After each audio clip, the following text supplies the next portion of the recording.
Sokağın Sesi programında merhaba değerli izleyiciler. Yeni bir programla karşınızdayız. Bugün sizlerle birlikte Çevlik sokaklarındayız. Gündemimizde savaşın gölgesinde büyüyen enflasyondan sofradaki gıda fiyatlarına ve her gün giderek derinleşen ekonomik krizi ele alacağız. Gelin hep birlikte sokağın nabzını tutalım ve Çevlik halkının sesine kulak verelim. Programımız başlıyor.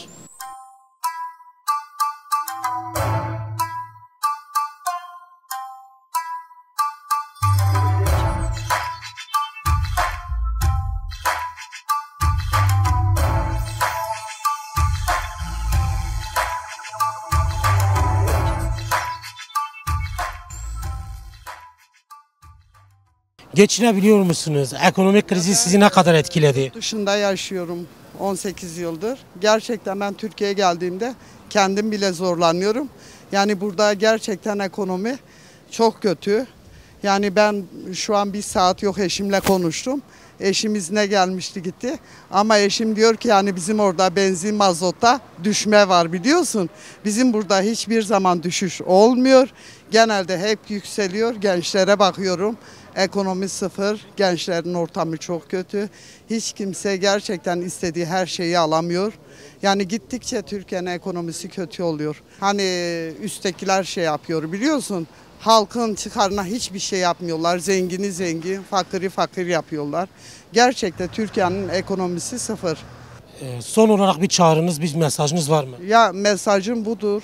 Gerçekten doğru temelde bu halkın yani paraları çıkarı doğrultusunda hareket etsinler ya da istifa etsinler. Gerçekten halka bakıyorum. Her ailede yeğenlerim var. Dershaneye gönderemiyorlar, okul okuyamıyorlar. Gençlik için hiçbir şey yapmıyorlar. Yani bu da halkın cebinde aldıkları parayla kendilerini yükselttiler. Fakiri de ezmeye çalıştılar. Bu anlayış da doğru değildir. Sofranızda ekonomik kriz nasıl yansıyor? Temel ihtiyaçlarınızı karşılayabiliyor musunuz? Kısaca geçinebiliyor musunuz? Peki temel ihtiyaçlarını şimdi bir simit oldu 15 lira, bir çay 15 lira yerine göre değişiyor. Bilmem 50 kağıdı kadar var bazı yerlerden. Ben de bir emekliyim. Ben gittim Suudi Arabistan'dan çalıştım. Geldim burada 65 yaşına girdik. Ondan sonra onun karşılığı para ödedik. Emekli oldu sözden. Şimdi 2 ayda daha 14 bin lira olmuş. Peki nasıl geçiniyor bu 14 bin lirayla? Türkiye'de 1950'den seçim oldu.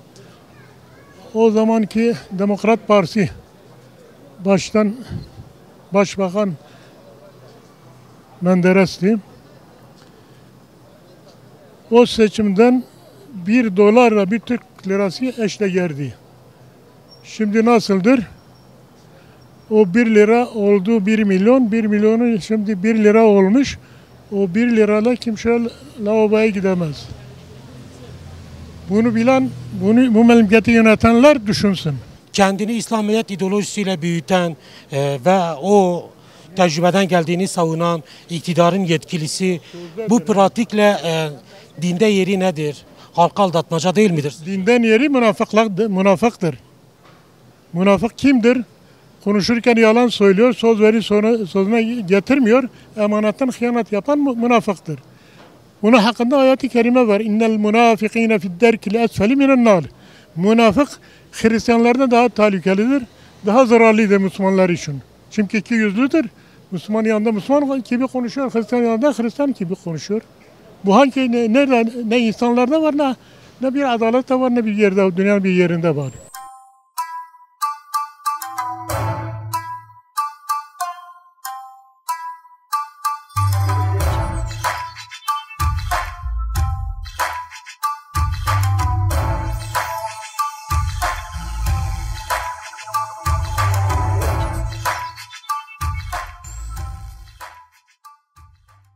Bu paranın değersizleşmesinin sebebi sizce kim? Abi bellidir kimdir? Kimdir? Abi şimdiki iktidardır abim benim.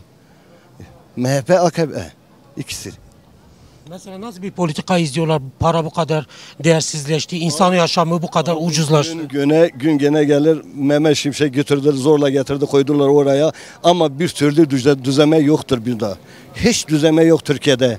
Türkiye çok millet inan ki yol parası bulamıyor ki yol arabasına gelsin. Mesela bizim Karlova'da buraya gelmek için 200-300 milyon para gidiyor. İnan ki fakirler bulamıyor. Düğün gelir, inan ki adam para bulamıyor ki düğüne git. Dost ehbaplarına gitmek için gidemez. O kadar ekonomi zayıflamış, o kadar millet perişandır. Çok millet ha. Bunu bilelim. Kendileri lüks içinde, şatafat içinde yaşarken, çifter maaş alan bürokratlar varken, halkın bu kadar sefalet ve yoksul içinde yaşamasını siz nasıl görüyorsunuz? Ahlaki midir bu? Abi gördükçe Tayyip Erdoğan'ın çocukları nerede yaşıyor? Bizim değerli insanlar nerededir? Ne fakirliktedir? Millet bile çobanlığı bulamıyor. Millet halk hayvanları hep sattı. Öyle fakirlik durumuna düşmüş. 1 kilo yem, saman neye gitmişler. Millet fakir. Ben burada milletimi çok fakir görüyorum. Vallahi inan ki ben çok gariban görüyorum, fakir görüyorum. Ne diyebilirim? Ekonomi gitmiş.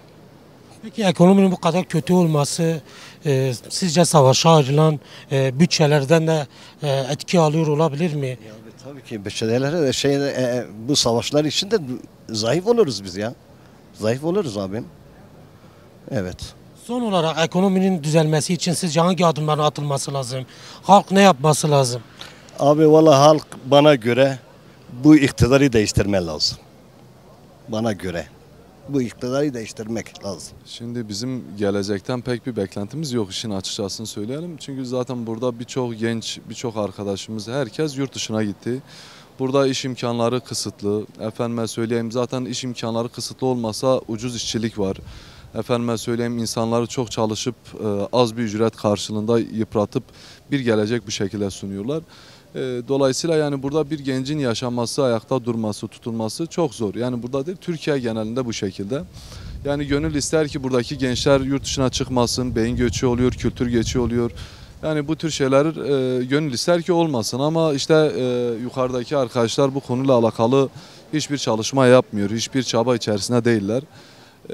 Yani bu şekilde giderse bence insanlar artık birbirleriyle savaşacak gibi gözüküyor. Yani artık dış ülkeler değil, kendi içimizde bir savaş olacak.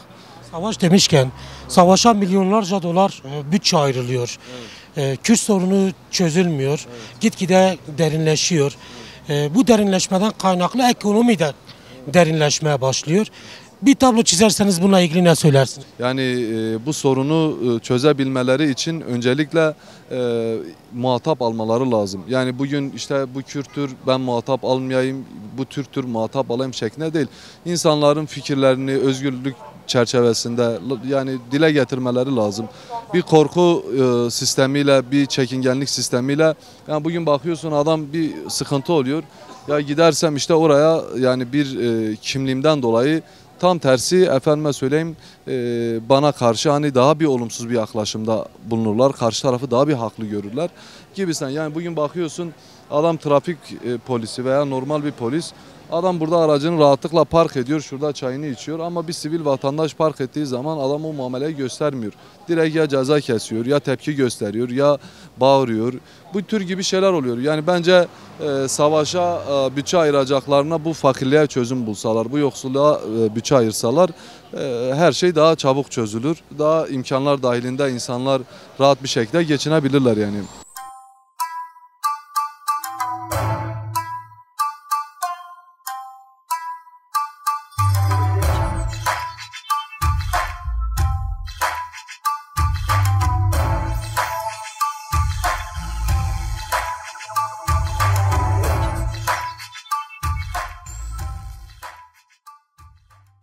Gıda fiyatlarındaki artış sofranızda neleri eksiltti? Yaşamınızı nasıl etkiliyor? Öyle bir etkilenmiş ki yani çocuklar, geçen markete gittim. Çocuk elini çikolataya uzattı, pahalıdır, 20 milyon, 1 liralık aldığımız çikolata 20 milyon olmuş. Alım gücü sıfır olmuş. Emekliyim, 12,5 lira para alıyorum. 3 tane çocuk okul okuyor. Dün kırtasiyeye gittim, 2 tane kitap aldım, 550 milyon.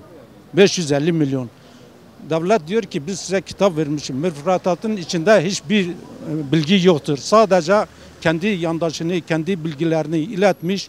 Osmanlı ne yapmış? Osmanlı Kırgızlıktan başka hiçbir şey yapmamış.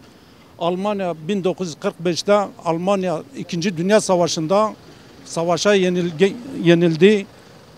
Ekonomisini ne için nasıl düzeltti? 40 yıl adamlar patatesle o imkanını sağladı. Şu an bütün dünya Almanya'ya muhtaçtır. 5 tane marka araba çıkarıyor. Bütün dünyaya satıyor. Ekonomisini bile üst düzeye getirmiş. Dünya onlara muhtaç olmuş. Bizimkiler utanmadan diyor Avrupa'da çökme üzeredir. Nasıl çöktü? Yani biz diyor 3. Dünya Savaşı. 3. Dünya Savaşı bugün ekonomi savaşıdır. Caddede savaştır, hastanede savaştır. Hastaneye gidiyorsun doktor yok savaştır. İlaç alım gücü yoktur savaştır. Bakkala gidiyorsun alım gücün yoktur savaştır. Yani her tarafta savaş bizi sarmış. Halk diyor ki illemen başımızda kan aksın, elimiz olmasın, kurşun değsin ki savaş olarak yani bizi kanıtlasın. Cadde savaştır, her taraf savaştır. Peki sizce iktidarın bundaki rolü nedir? Ekonomiyi neden kötü politikalarla yönetiyor? Ekonomi Kırgızlar olduğu için yani Kırgızlar var olduğu müddetçe sıra bize gelmez. Yani bugün beni o başa götürse hepsini geri alsam ekonomi üst düzeye gelir. Yani sıkıntımız budur. Biliyorsunuz milyonlarca dolar savaşa ayrılıyor. Özellikle Kürt sorunu çözülmediği için ekonomik sorun da çözülmüyor tezi var. Siz bu teze katılıyor musunuz? Yani ben bu teze katılmıyorum. Adamlar zaten kan üzerine besleniyor. Adam kendi sağlamı almak için yani kan diyor burada savaş yapıyor, burada savaş. Yani kimi vuruyorsun? Kime vuruyorsun? Adamların hakkını gasp ediyorsun. Hayvanını, yurdunu, yuvasını sen bütün her tarafı talan etmişsin. Sen diyorsun ben savaş. Ya kimle savaşıyorsun? Savaş benim bildiğim silahlı insanlarla göğüs göğüse savaşır. Yani tek eli kolu bağlı olan insanlarla sen savaşamazsın. Yani savaş zaten kan üzerine olduğu müddetçe zaten ne ekonomi düzelir. Bütün varlığımızı götürüyor, dağa taşa atıyor diyor. Ben bugün bu kadar insan öldürdüm. Yazık değil, o da ana baba çocuğu değil. Biliyorsunuz Erdoğan'ın bir açıklaması da var.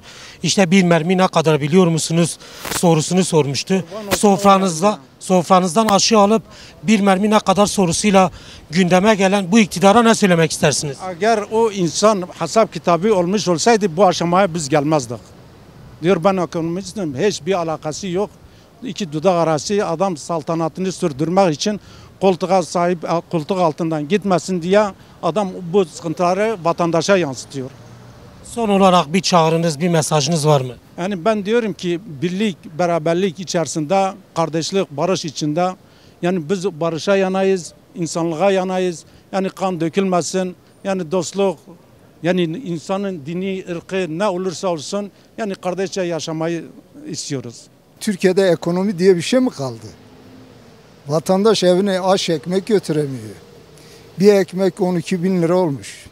Ben evime günde 4 tane ekmek götürdüğüm zaman kaç para yapıyor biliyor musunuz? Sizce bu politikanın sebebi kim?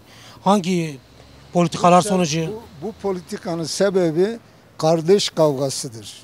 Anlatabildim mi? Ekonominin komplası savaş politikasına gidiyor. Yandaş medyaya gidiyor. Bu kadar. Peki savaşa ayrılan bütçe Çevlik halkının cebine nasıl yansıyor? Sizin cebinize nasıl yansıyor? Bu anda Türkiye'de örtülü ödenekten en fazla hisse alan yer Bingöl'dür. Bir nevi bir ağ oluşmuş. Bu ağın içinde binlerce insan var. Hangi birini sayasın ki? Nasıl bir ağdan bahsediyoruz? Bu ağın içinde yer alanlar kimler? Ya da nasıl bir gelirleri oluyor? Baronlar var, baronlar. Her kuruluşun bir baronu var. Baronların ismini mi sayalım? Yazık günah. Şu ülke ne hale geldi ya? Vatandaş evine aş ekmek götüremiyor. Zaten Erdoğan'ın da buna dönük bir cümlesi var. Bir mermi ne kadar diye soruyor. Ama Diyanet de şükür etmeyi öneriyor. Siz bu iki açıklamayı nasıl görüyorsunuz? Şöyle bir şey söyleyeyim. Bir ülkenin kalkınması eğitimle mi olur, dinle mi olur? Bunu bir ölçüp biçmemiz lazım. Bir cami hocasının aldığı paraya bir bak. Bir de bir eğitimcinin aldığı paraya bak. Arada uçurumlar var, fark var. Yani yazık, günah.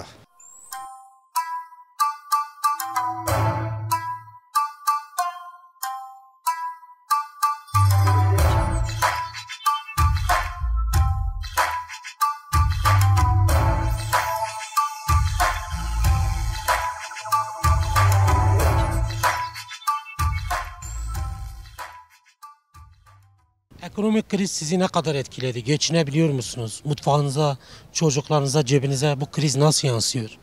Yani şöyle söyleyeyim, benim eşim memur olduğu için iyi kötü evimize giren bir maaşımız var. Ama bizi bile çok etkiliyor. Ben bazen düşünüyorum da artık evlerine hiç maaş girmeyen insanlar var. Sosyal yardımlaşmadan çok düşük bir meblağ yatıyor. Diyelim ki çocuk parası. Onunla insanlar değil geçinmek, ne ev kirasını karşılayabilirler. Herkesin evi barkı yok sonuçta, değil mi? Yani bilemiyorum, yani berbat bir haldeyiz. Bence gidişat da hiç düzelecek gibi görünmüyor. Çok kötü. Ben kendi çabalarımla çalışacağım inşallah, zaten elimden geleni yapıyorum ama herkesin çalışacak imkanı yok. Küçük çocukları olan insanlar var, eşleri tarafından terk edilmiş ya da eşleri ölmüş, onlardan bir maaş kalmayan insanlar var çevremizde. Peki sizce ekonominin bu kadar çıkmaza girmesi, derinleşmesinin sebebi ne? Genel olarak bir profil çizerseniz ne söylersiniz?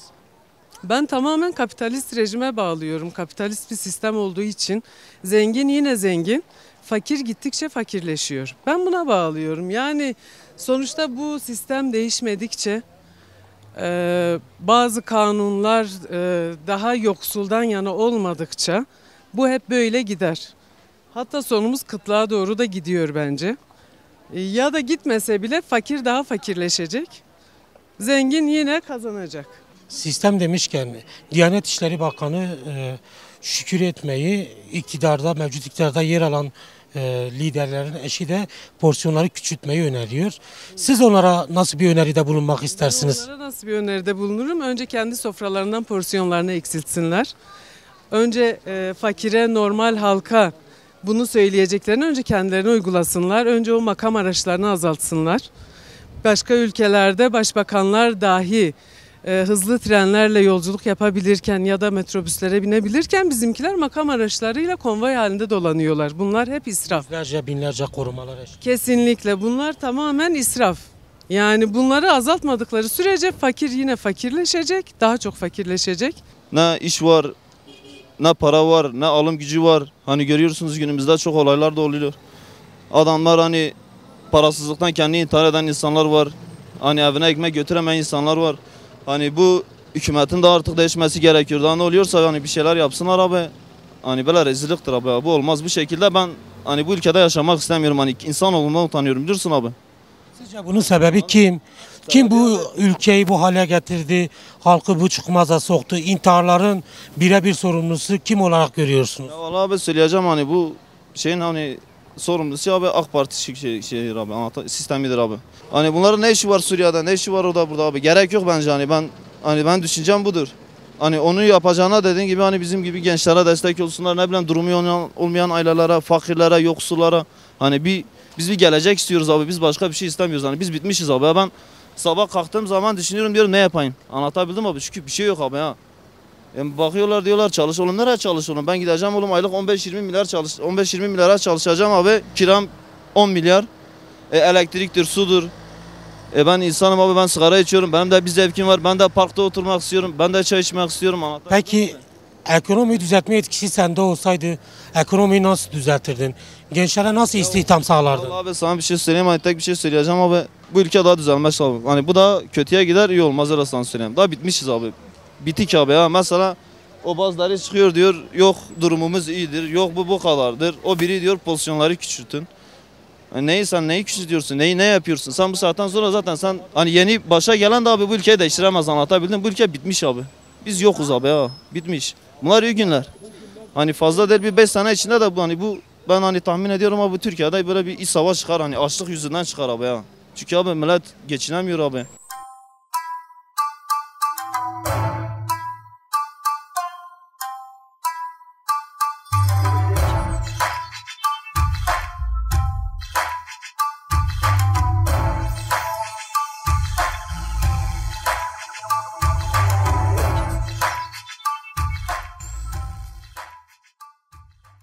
Ekonomik kriz sizi nasıl etkiliyor? Mutfağınıza nasıl yansıyor? Geçinebiliyor musunuz? Ekonomi hayır geçinmiyoruz. Her yönden bizi etkiliyor. Yani mutfağımızdan kısıyoruz, giyimimizden kısıyoruz, çocuklarımızdan kısmak zorunda kaldık. Yani bu şekil bizi etkiliyor. Peki ekonominin bu kadar kötü olmasının sebebi sizce kim? Ekonomi baştakiler iyi yönetemediler.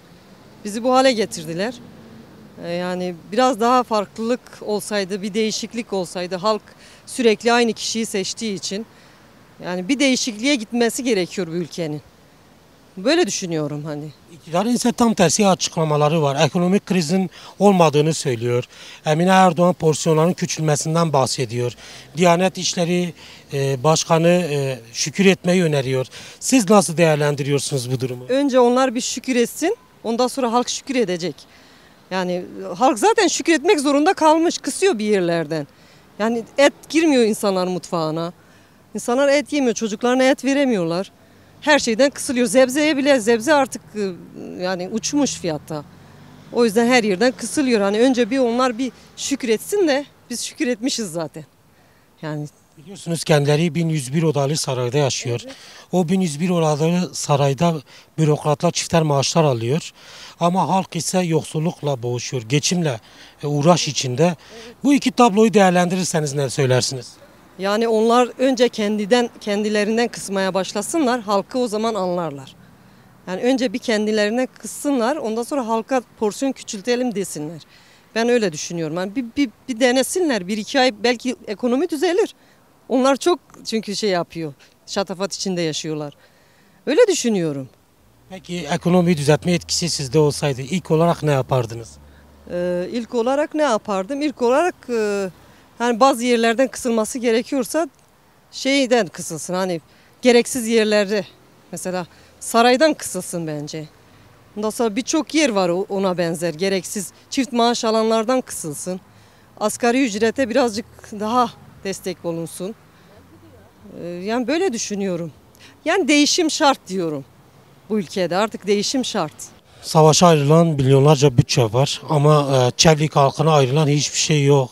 Savaşa ayrılan bütçe Çevlik halkına ayrılmış olsaydı cebinize nasıl yansırdı? Savaşa tabii ki hayır diyeceğiz. Savaşların bütçeni bıraksın, halkın bütçesine baksınlar. Vallahi her konuda bizi sıkıyor. Ne emekli bir şey kalmış, ne esnaftan bir şey kalmış, ne ticaretten bir şey kalmış. Hiçbir şey kalmamış. Daha ne diyeyim yani. Çok kötü. Peki bunun sebebi sizce kim? Bu sebebi Ankara'da, başka ne olacak? Biz mi olacağız? Ankara tabii. Buna bir şey yapsın, buna bir el atsınlar artık. Bu halk, bu toplum çok şey diyor, çok sıkıntı çekiyor. Yani buna mutlaka bir çözüm olması lazımdır. Ankara demişken Ankara'da 1101 odalı sarayda şatafat içinde yaşayan, çifter maaş alan bürokratlar var. Bir taraftan da geçinemeyen, çocuğunun geleceğiyle ilgili kaygı duyan bir halk gerçekliği var. Bu iki yaşamı kıyasladığınızda ne söylersiniz? Vallahi her şeyi söyleyebilirim ki yani ses bunları gitmesi lazım da artık. O sarayı böyle bıraksın, bunda saray halka biraz önem versinler. Bence bu. Sokaklara biraz ses versinler. Orada çıksınlar artık yeter. Halk bunu diyeceğiz. Son olarak bir çağrınız, bir mesajınız var mı? Var tabii ki hükümete en son çağrımız lütfen halka duyarlı olsun. Yeter artık diyoruz.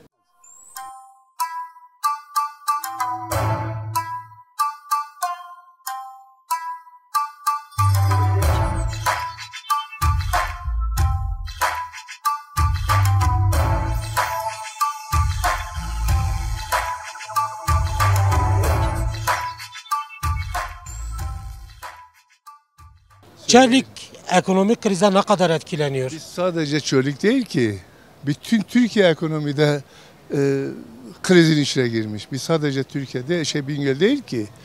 Neden bir aile reisi nasıl eğer bir aileyi yönetiyorsa, ülkede kim yönetiyorsa onun elindedir.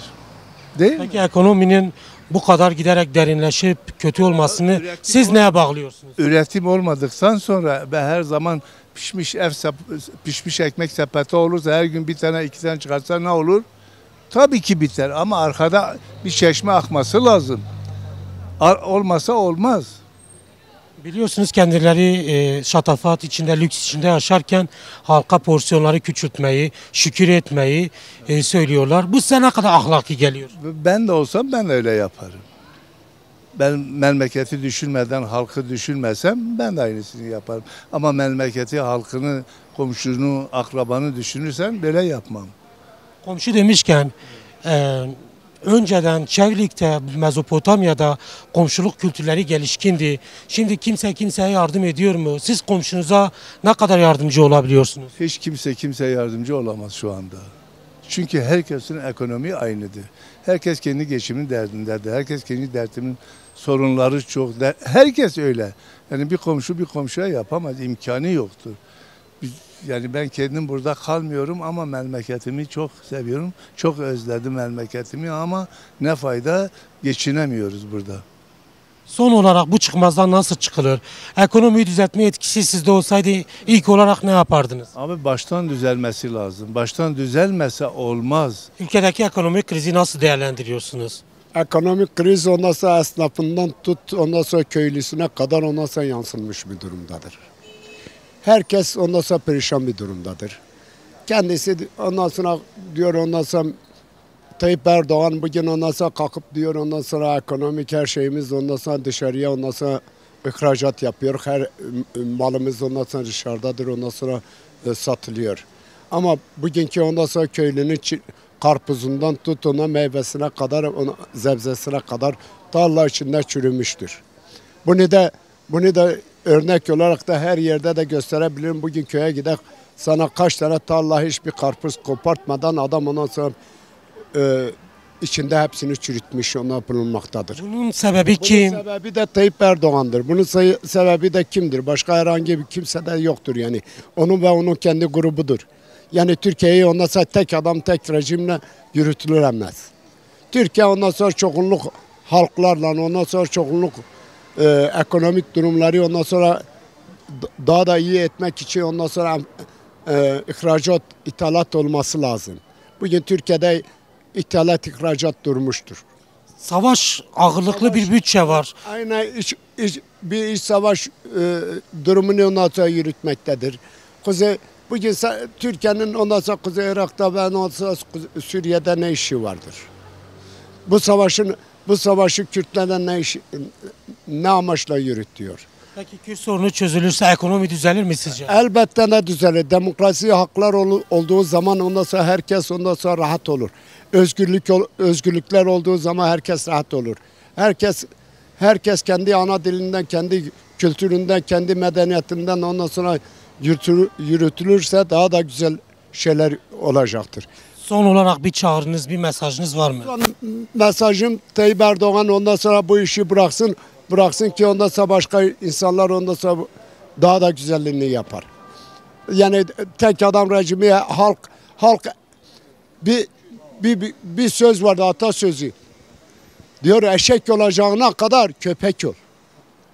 Köpek ol hiç olmasa sahibine şeyine sadıktır. Ama eşek her zaman ondan sonra yükü taşıyacaktır. Bu halk da o durumdadır. Bu halk o eşekliğini bırakacak. Ondan sonra kendi savunmanı, kendi haklarını koruyacak. Bu halk böyle bu durumda giderse böyle sürünmeye de bu halk mecburdur.